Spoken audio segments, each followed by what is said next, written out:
Od apríla zdražejú bežné lieky proti bolesti. Stáli maximálne 5 eur, po novom to bude 4 až 7.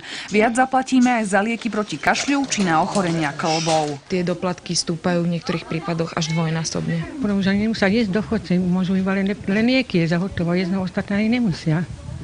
Však toto je strašné. Nie je to malý peniaz.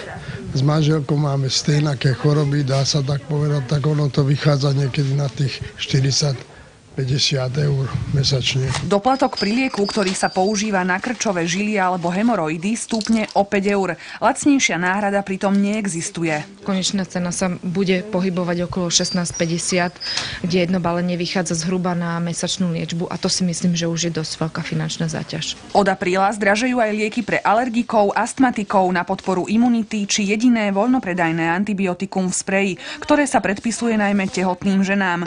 Liečivá zdražujú preto, lebo poisťovne už na ne nebudú prispievať. Ministerstvo chce usporené peniaze presunúť na liečbu závažných ochorení. Malo by ísť o zhruba 13 miliónov eur.